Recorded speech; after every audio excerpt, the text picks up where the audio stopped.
안녕하세요 여러분, 배경기 목사입니다. 오늘 요한복음 12장 9에서부터 19절 보겠습니다. 제목은 큰 무리와 예루살렘 입성입니다.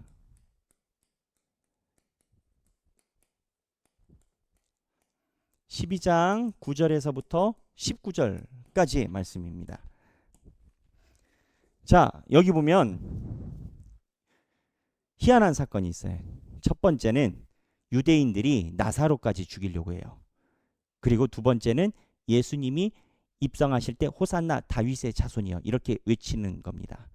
자, 유대인들이 나사로를 죽이려 할 때 이 결의가 있었던 성경 본문이 있어요.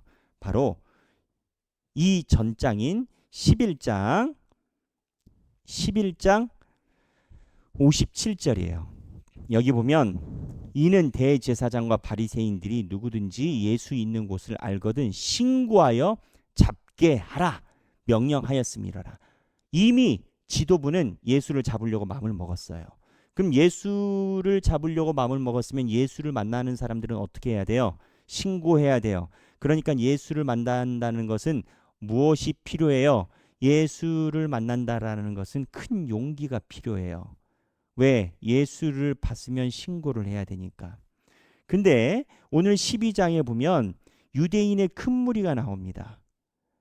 유대인의 큰 무리는, 여기에 나오는 큰 무리는 예수를 따르지 않았던 일종의 무언가 반신반의한 사람들이었던 거예요. 그런데 나사로를 봐요. 나사로를 봤는데 나사로가 아마 용기 있게 전했던 것 같습니다. 10절에 나사로까지 죽이려고 모의하니 라고 나오니까 예수가 아니라 나사로까지 죽여버리려고 하는 거니까 나사로가 크게 증거를 한 것 같아요. 그래서 11절에 보면 나사로 때문에 많은 유대인이 가서 예수를 믿음이라라. 이 본문이 매우 특이합니다. 용기 시리즈라고 저는 붙였는데, 시리즈 용기 시리즈라고 붙였는데, 자, 첫 번째는 누구냐? 나사로가 용기를 부릅니다. 나사로가 계속 예수를 전하니까 10절 나중에는 나사로까지 죽이려고 해요. 11절. 두 번째, 큰 무리가 있어요. 이 큰 무리가 예수를 믿어요. 물론 나사로 때문에 믿었지만 전에 있었던 11장 57절과 비교해 보면 이 큰 무리도 위험부담이 있어요. 보면 신고해야 돼. 근데 신고 안 하고 봤는데 예수를 믿어. 이게 지금 38년 된 병자가 예수를 부인하고 도망갈 때와 완전 사뭇 다른 분위기인 겁니다. 나사로가 살아난 걸 보고 이전에 우리 묵상한 거 보면 나사로가 살아났는데 대제사장과 사두개인 편에 선 사람들이 있다라고 나왔어요. 나사로가 일어났는데 예수한테 믿지 않고 저쪽으로 가는 거예요. 결국 이 용기는 어느 쪽에 펼치느냐, 결국 누구를 의지하느냐의 문제인 거예요. 근데 여기만 큰 무리가 나오는 게 아니에요. 두 번째, 용기 시리즈 두 번째 보면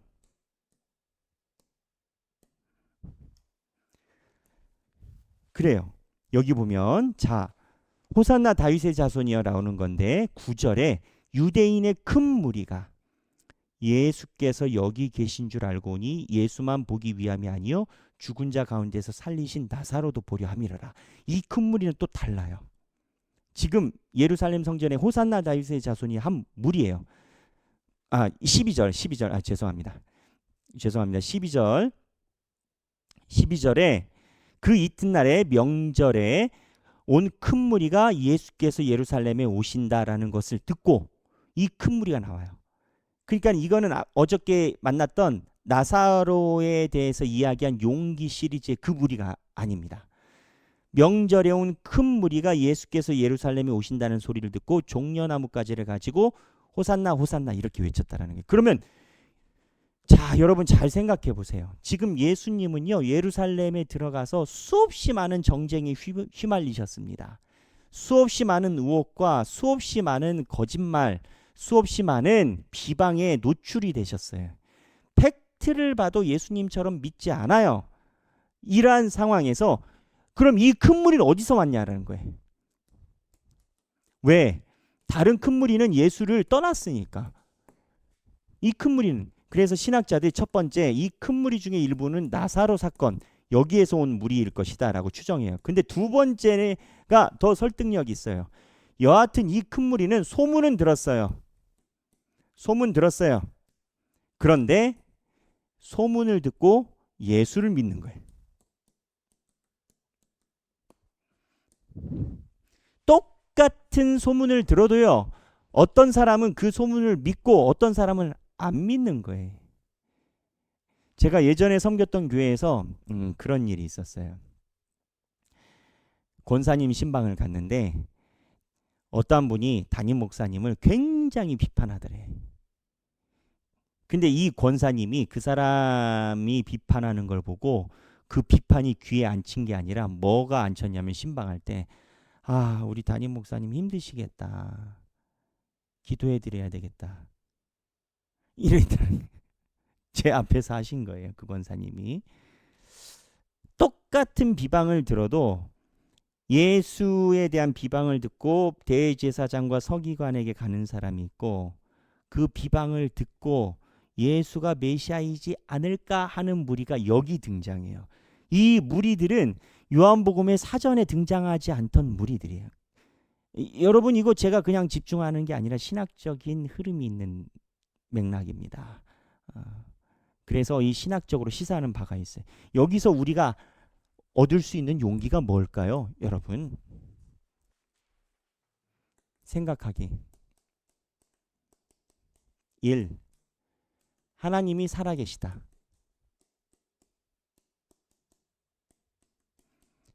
이렇게 와서 보니 하나님이 하셨던 이 모든 과정은 하나님의 자녀와 하나님의 자녀가 아닌 걸 갈라내는 과정이었던 거예요. 결과는 하나님이 가져가시는 거예요. 무슨 내용이냐? 여러분들이 직장에서도요, 여러분들도 여러분 기독교인들에게 비난하고 부정적이고 배타적이고 나에 대해서 이렇게 이야기하는 사람들이 있을 수 있잖아요. 물론 그 사람들이 커 보여요. 그런데 나중에는 하나님이 사랑하시는 우리들이 모이게 되어 있어요. 하나님이 살아계시고 하나님께서 역사하시고, 그래서 하나님이 믿을 만한 사람은, 이게 하나님이 믿는다는 게 아니라 믿음을 줄 사람은 하나님이 믿음을 주세요. 그래서 언제나 사역자는 알아야 되는 게 내가 최선의 노력을 하지만 결과는 하나님 안에. 결국 하나님이 가지신 시대로 여러분들이 삶에서 하나님의 자녀로서 살아가는 걸 최선을 다하지만 결과는 하나님께 맡기는. 그래서 이러한 신앙적인 큰 위로를 받을 수 있는 게 이 용기 시리즈라고 봅니다. 여기 보면 유대인의 큰 무리가 9절에 나오고 그리고 12절에 나와요. 살펴보시고, 그래서 이 사람들이 보면 11절에 보면 예수를 믿더라라는 고백이 나와요. 근데 세 번째 맨 마지막에 19절에 바리새인이 있습니다. 자, 여기는 이제 믿는 사람들이에요. 믿는 사람들인데 19절에 뭐가 나오냐면, 자, 요한복음 12절에 바리새인들이 서로 말하되 볼지어다 너희 하는 일이 쓸데없다. 보라 온 세상이 그를 따르는도다 하니라 라고 얘기를 해요.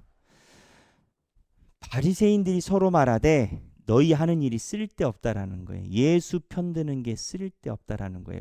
어쩌다 바리새인들이 이렇게 됐을까요? 어쩌다 바리새인들이 이렇게 됐을까요?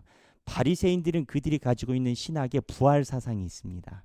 그러니까 유대인들 4개 당파, 에세네파, 열심당원, 바리새인, 사두개인, 이 4개 당파 중에 예수 그리스도의 부활 사상에 가장 근접한 신학을 가진 게 바리새인입니다.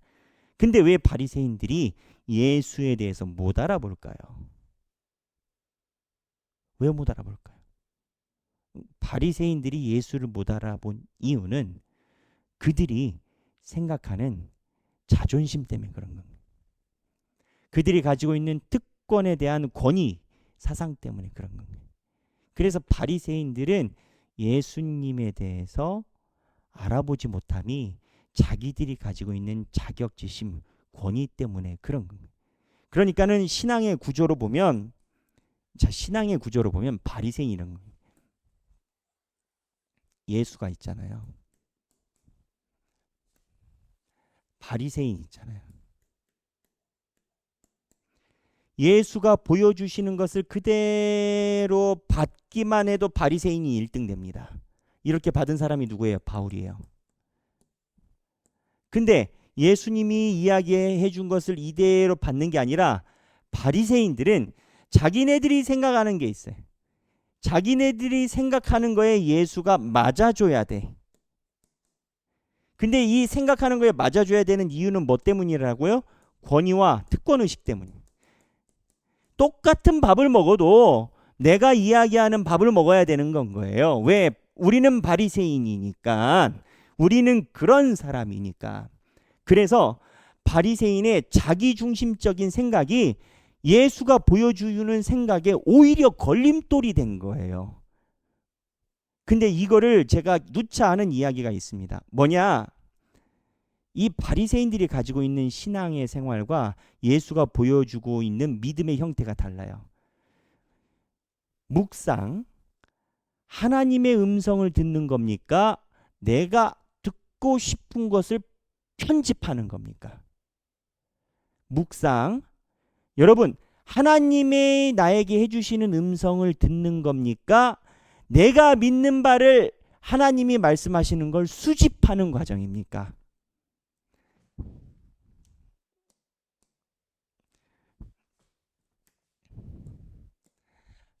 하나님의 음성을 듣는 것이냐? 듣느냐? 듣고 싶은 소리를 수집하느냐?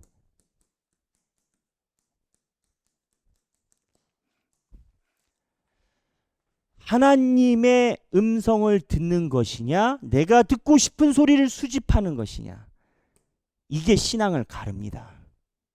바리새인들은 자기가 듣고 싶은 것을 수집할 실력이 있어요. 수집할 권위가 있어. 그런데 만약에 바리새인들이 이런 권위가 없었다면, 좀 겸손했다면 이 용기 시리즈에 나오는 큰 무리와 똑같이 있었을 수도 있었어요. 이 무리들은요, 공부 안 한 분들이에요. 이 무리들은 신학이 없는 분들이에요. 예수 그리스도에 대한 헛소문도 다 들었어요. 근데 그 마음에 예수라라는 거예요. 헛소문이 오히려 예수를 예수라라고 했다라는 거예요.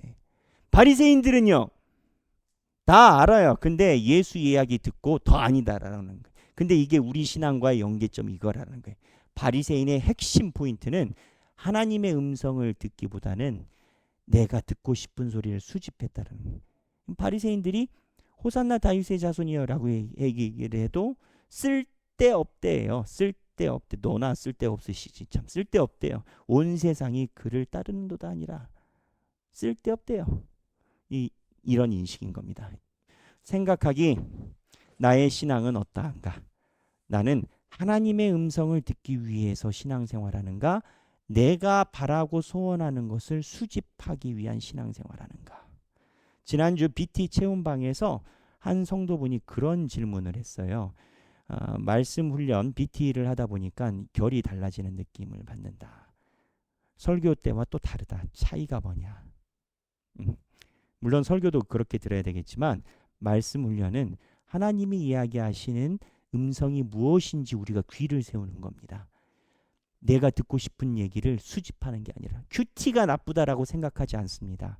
그런데 큐티가 빠질 수 있는 가장 안 좋은 지름길은, 큐티는 내가 듣고 싶은 말을 수집하는 길로 빠질 가능성이 높습니다. 이 차이가 생깁니다. 그래서 우리는 하길교회는 큐티가 아니라 말씀 훈련을 하는 겁니다. 신묵이 아니라 칼빈의 매일 묵상, 원하는 것을 솔직하게 하리라. 여러분, 뭘 원해야 될까요? 처음에 필요한 거 원하죠. 우린 인간이니까. 먹고 싶은 거, 진급 돈, 재정 문제. 저도 그렇습니다. 저도 마찬가지. 근데 이 원하는 걸 솔직하게 아뢰다 보면 하나님께서 원하시는 음성이 무엇인지 귀 기울이게 됩니다. 하나님의 음성을 들어야 되거든요. 그래서 오늘 칼빈의 매일 묵상 원하는 것을 솔직하게 아뢰고 그리고 성령님께서 도우사 하나님의 음성을 듣게 하시고 칼빈은 하나 더 나아가서 순종하게 해주시는 것까지 이르게 해달라는 기도를 하자라고 합니다. 오늘 내용 살펴보시고 행복한 성경 읽기 되시기를 바랍니다. 감사합니다.